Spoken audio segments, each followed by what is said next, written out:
चलिए मनी मंत्रा पर अगला आधा घंटा जहां पर फोकस होगा दर्शकों के सवालों पर। और हम आगे बढ़े उससे पहले बता दें कि अपने सवाल व्हाट्सएप करें हमें 9619873567 हमारा नंबर है जहां पर अपने सवाल आप पहुंचा सकते हैं। साथ ही सोशल मीडिया पर हम लाइव हैं, कमेंट बॉक्स में सवाल भी डाल सकते हैं। अपने सवाल चाहें तो मुझे आप डीएम भी कर सकते हैं ट्विटर पर। लेकिन चलिए हमारे दोनों मेहमान हमारे साथ जुड़े हुए हैं, क्षितिज महाजन, विश्वजीत पराशर, और दोनों मिलकर कराएंगे दर्शकों की फाइनेंशियल प्लानिंग। प्रदीप अदवाड़कर हमारे साथ फोन लाइन पर हैं, हमारे पहले दर्शक। प्रदीप नमस्कार, कैसे हैं आप? नमस्कार। कहाँ से बोल रहे हैं आप? मैं से बोल रहा हूँ। कहाँ से? भिलाई छत्तीसगढ़। अच्छा, मुझे बताइए कि आपने अपने लिए जो पोर्टफोलियो बनाया है उसमें आपने हर फंड को एक लक्ष्य दिया हुआ है। एसबीआई इक्विटी हाइब्रिड है, 12 लाख का निवेश आप कर चुके हैं? हाँ हाँ ओके, और 5.5 लाख का मुनाफा है आपको इस पर। एसबीआई फोकस इक्विटी में 10 लाख का निवेश है और 6.5 लाख का मुनाफा है। अब आप जो प्रॉफिट बुक करने की बात कर रहे हैं ये किस वजह से है? क्या आपको मुनाफा दिख रहा है इसीलिए प्रॉफिट बुक करना है या पैसों की जरूरत है? ना, पैसे की तो जरूरत नहीं, लेकिन मुनाफा दिख रहा है। फिर मार्केट में जो ऊपर नीचे चढ़ाव है उसके हिसाब से मैं देख रहा था। वैसे लॉन्ग टर्म के लिए मैंने इन्वेस्ट किया हुआ। कब डाला था? मैंने डाला इसको 20 अगस्त सितंबर में डाला था इसको। और सब एक साथ डाल दिया? हाँ, एक साथ डाला था क्योंकि उससे मैं एसडब्ल्यूपी लेना चाह रहा था एक्चुअली। तो उस समय लॉकडाउन था तो पैसे की भी जरूरत नहीं पड़ी। और अभी लॉकडाउन जब खत्म हुआ तो मैं सोच रहा था उससे ये करेंगे करके एसडब्ल्यूपी, लेकिन प्रॉफिट भी इतना है कि प्रॉफिट विड्रॉल कर लेंगे, क्या करें समझ में नहीं आ रहा है। मुझे ये बताइए कि आपने इक्विटी हाइब्रिड और फोकस्ड इक्विटी फंड ही क्यों चुना है? किसी ने कहा था क्या इन्हीं में निवेश करने के लिए?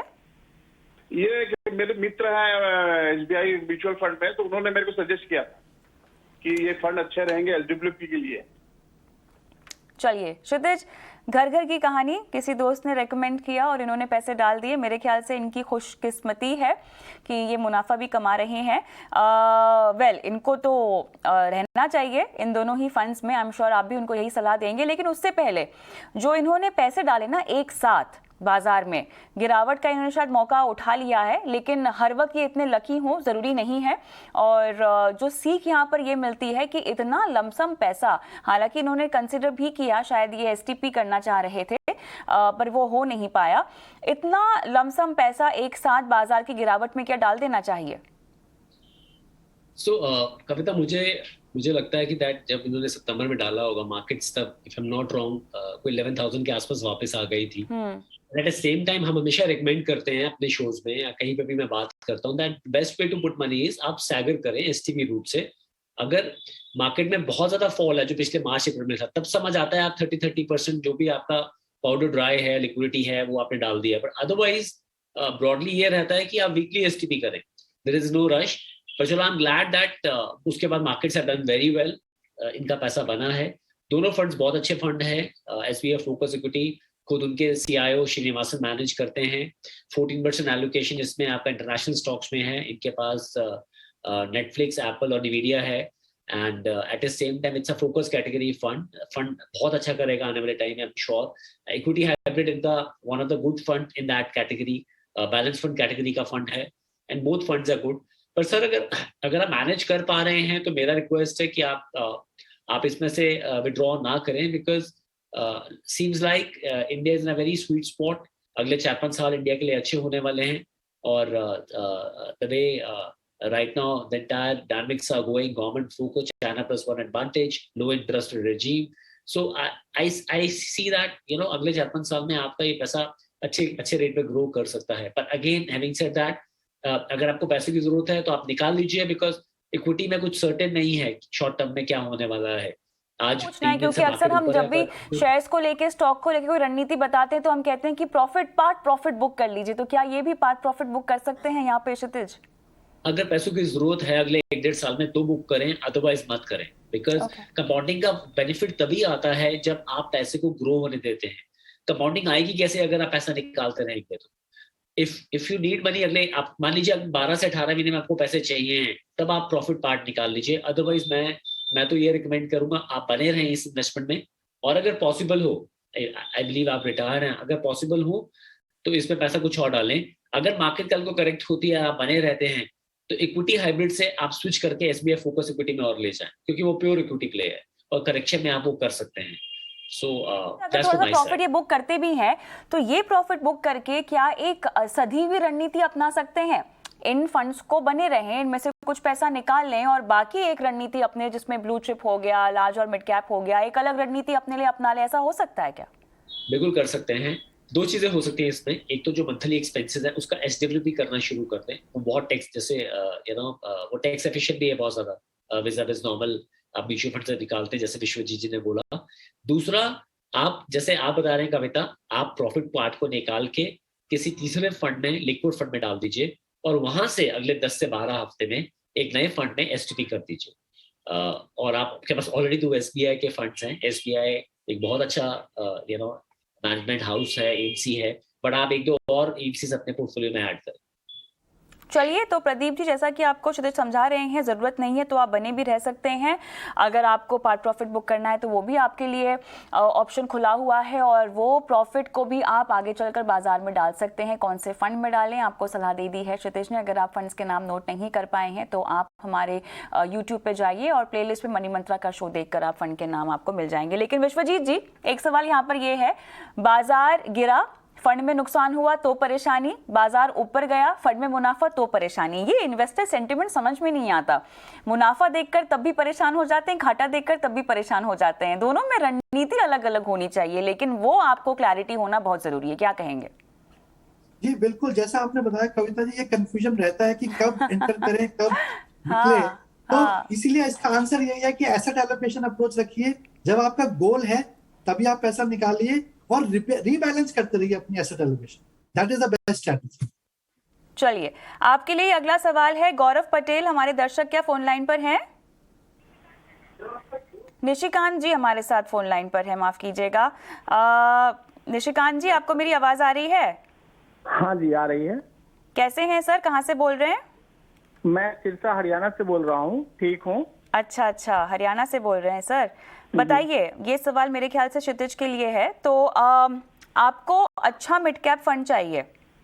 एक best mid cap fund actually हमारे पास अभी है नहीं। एचडीएफसी का मिड कैप फंड हमारे पास था, लेकिन उसका अभी परफॉर्मेंस और साइज दोनों बड़ा हो गया है, तो इसलिए हमने उसे बंद कर दिया। अब हम एक नया कोई फंड चाह रहे हैं, क्योंकि जो भी एडवाइजर आते जाते हैं वो सारे चेंज करते हैं फंड को। कोई बोलते हैं कि ये ले लीजिए, कोई बोलते हैं वो ले लीजिए। अब इसमें इन्वेस्टर कंफ्यूज होता है कि आज 3 साल किसी फंड की परफॉर्मेंस बहुत अच्छी है, फिर अगले 3 साल उसकी परफॉर्मेंस डाउन हो जाएगी। लेकिन अगर हमने शुरू किया है, लॉन्ग टर्म हमारा गोल है, तो हमें उसको कंटिन्यू करना चाहिए ना। सही बात है। हाँ, तो फिर जैसे अभी कल का शो आपका मैं देख रहा था, तो उसमें आप जो कल आए थे वो बता रहे थे कि आईसीआईसी का फोकस ये करके लेने के लिए। अब मेरे पास एक्सिस का फोकस है, फोकस 25 है। अब मैं आईसीआईसी को छोड़ लूं, फिर एक्सिस को छोड़ूं।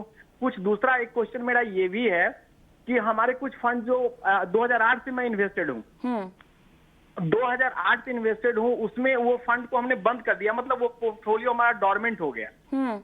तो उसको हमें पैसा निकाल लेना चाहिए या यूं ही बना रहना चाहिए, उसमें हमें पैसे छोड़े रहना चाहिए, ये मैं जानना चाहता हूँ। तो निशिकांत साहब, एक काम करते हैं, आपके बहुत सारे सवाल हैं आपके पोर्टफोलियो को लेकर ना। एक बार अपना पूरा पोर्टफोलियो मुझे वापस से व्हाट्सएप करना, जो आपका फंड, जो आपका निवेश, मेरी बात एक सेकंड मेरी बात सुन लीजिए। जो आपका निवेश हो चुका है, जो भी आप अभी बंद कर चुके हैं ना, वो तमाम डिटेल्स मुझे भेजिएगा। फिलहाल जो सवाल पूछा है आपने बेस्ट मिड कैप का और क्या लंबी अवधि के लिए कोटक स्मॉल कैप में आपको रहना चाहिए या नहीं, क्षितिज, इसका आप जवाब दे दीजिएगा। सर नमस्कार। और सबसे पहले बेस्ट कुछ नहीं होता है, वो एक स्कूल का टाइम फेज अलग होता था कि फर्स्ट सेकंड क्लास में भी जो फर्स्ट सेकंड आते थे 8 10 तक वही आते रहते थे। म्यूचुअल फंड में ऐसा नहीं होता है। और आप जिन फंड्स में आप बने हुए हैं आप उनको रिव्यू करते रहें। हम जैसे मैं आया हूँ, कल को कोई और स्पीकर आएंगे, सबका अपना एक व्यू हो सकता है। बट अगर आप मेरे से पूछेंगे, अगर आप टाइम पे फोकस करेंगे, देखिए फ्यूचर वैल्यू का जो कंपाउंडिंग का एक फॉर्मूला है, फ्यूचर वैल्यू का फॉर्मूला होता है प्रेजेंट वैल्यू ब्रैकेट में 1+R raise to power T। हम सब R पे फोकस करते हैं। आपने सही बोला, काफी लोग सिर्फ रिटर्न की बात करते हैं, पर हम लोग T पे फोकस करें ना, तो एवरेज से एवरेज फंड ने भी, मैं आपको बता रहा हूँ, पिछले 15 साल में 12-13% कंपाउंडिंग दी है। फॉरगेट अबाउट अच्छे फंड्स की मैं बात ही नहीं कर रहा हूँ, एवरेज फंड ने 12-13% दी है। और हमारे पास ऐसे दसों फंड्स हैं जिनकी नैब आज की डेट में 800 से ऊपर है।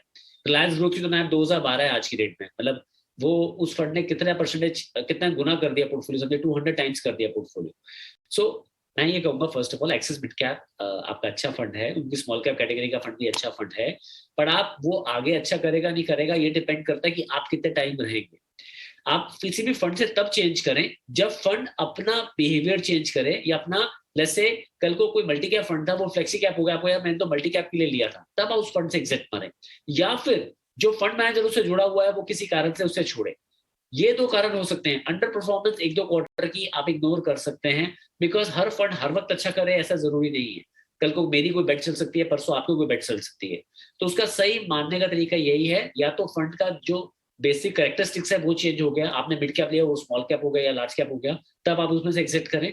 या उसके साथ जुड़े हुए फंड मैनेजर जो हैं वो अब नहीं रहे, या कोई वो उसके साथ किसी और जगह चले गया, कोई और नया फंड मैनेजर आया है, और उसको भी आप एक ऑर्डर दीजिए कि उनका स्टाइल कैसा है, क्या वो सेम स्टाइल फॉलो कर रहे हैं नहीं कर रहे हैं।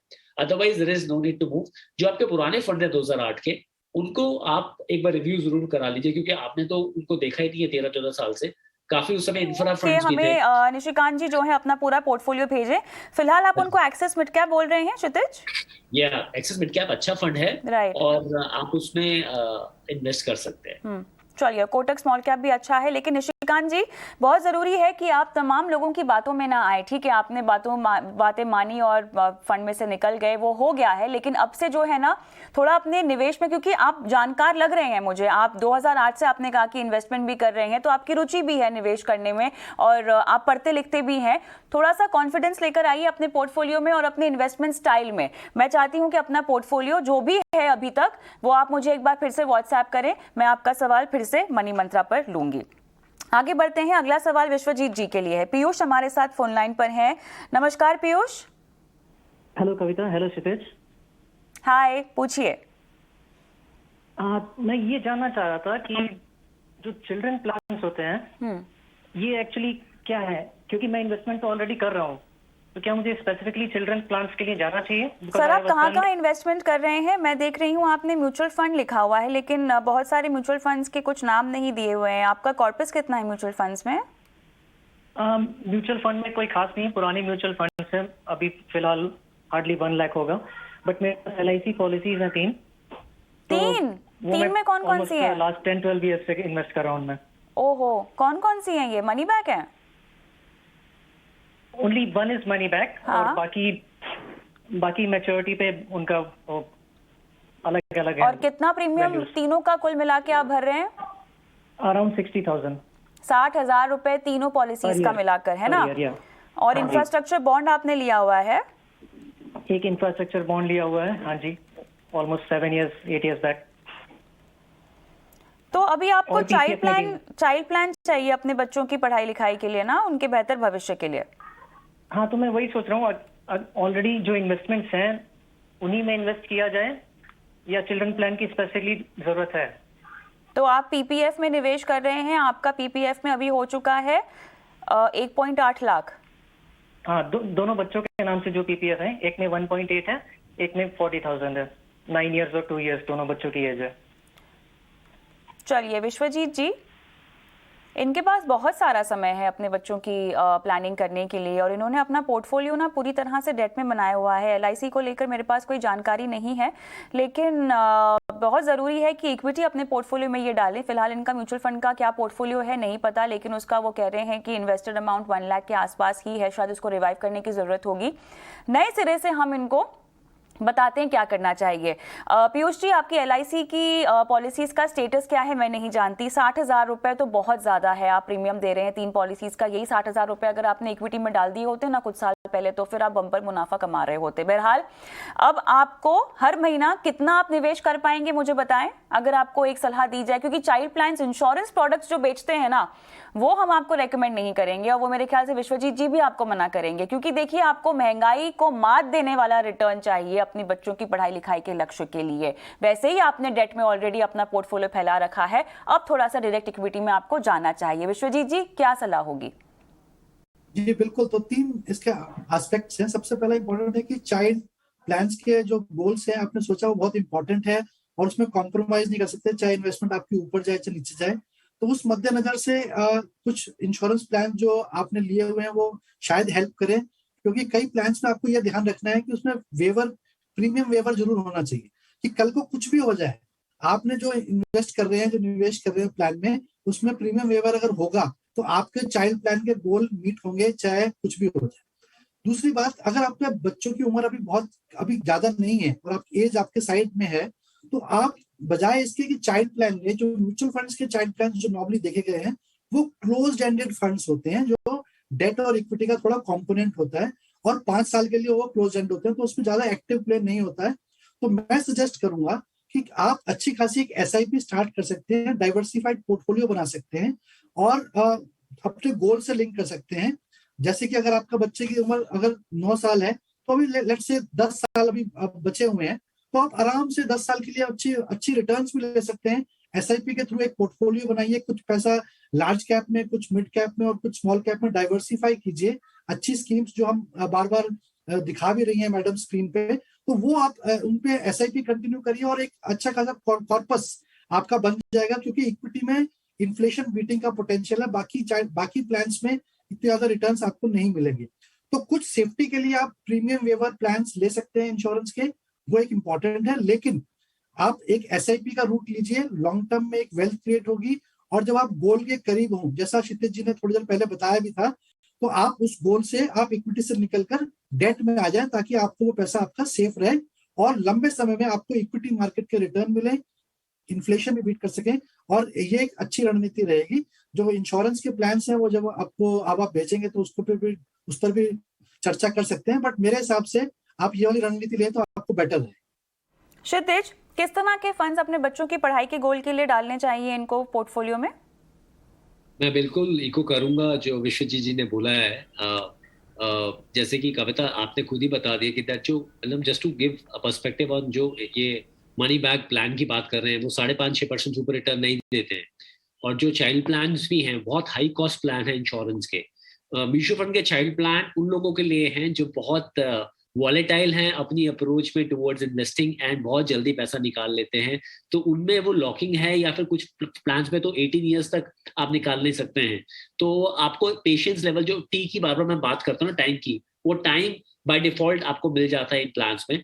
बट येस, आप जिस तरह से प्लानिंग कर रहे हैं सर, और मैंने अभी इनिशियली आपको सुना है, आई थिंक डाइवर्सिफाइड 2-3 पोर्टफोलियोज लेके, चाहे फोकस फंड ले लीजिए, कोटक का फोकस ले लीजिए, SBI फोकस ले लीजिए, DSP का फ्लेक्सी कैप ले लीजिए, ICICI का मल्टी कैप ले लीजिए, और एक निफ्टी इंडेक्स फंड ले लीजिए, या नेक्स्ट निफ्टी किसी का भी ले लीजिए, सभी AMCs का है।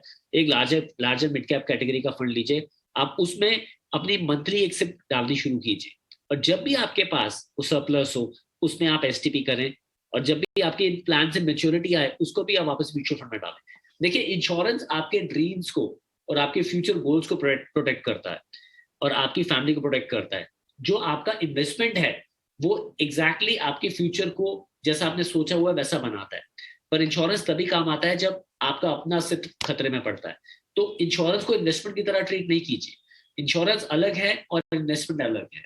इंश्योरेंस आपको ओवरऑल टर्म के लिए या मेडिकल के लिए लेना चाहिए, और इन्वेस्टमेंट्स आपको प्योर इन्वेस्टमेंट्स के लेना चाहिए। तो उसके लिए आप, जब आप बच्चे एक 2 साल की एक 9 साल की आयु है, आपके पास अच्छा टाइम है उन दोनों की, तो इस टाइम का इस्तेमाल करना चाहिए। और क्योंकि इतना लंबा टाइम फ्रेम है तो मेरे ख्याल से वॉलेटिलिटी इनके फेवर में काम कर सकती है। लेकिन शो लगभग समाप्त करने का समय हो गया है। हमने अभी तक आपके निवेश के गुरु मंत्र आपसे नहीं लिए हैं, तो चलिए वक्त हो गया है निवेश के गुरु मंत्र जानने का।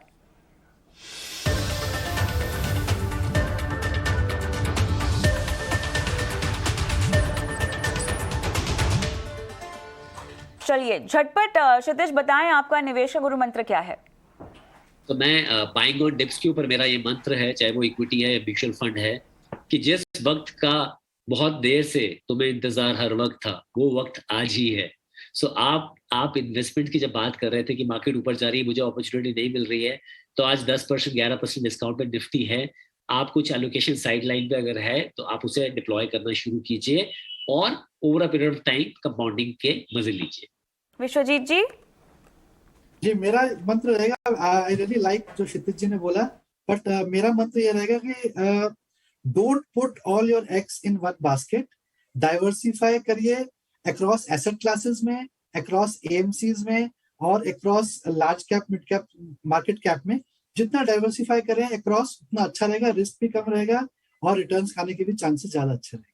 चलिए, तो ये वो बुनियादी बातें हैं निवेश की, जो इंपॉर्टेंट थंब रूल्स हैं, जो शायद आप हर किताब में पढ़े, लेकिन देखिए बाजार की हर चाल के दौरान यही वो नियम है जो काम आते हैं। बहुत बहुत शुक्रिया आप दोनों का इस खास पेशकश में आज शामिल होने के लिए। मनी मंत्रा में मुझे भी इजाजत दें, लेकिन अपने सवाल हम तक पहुंचाते रहें, व्हाट्सएप करें, सोशल मीडिया पर भी अपने सवाल पहुंचा सकते हैं। नमस्कार।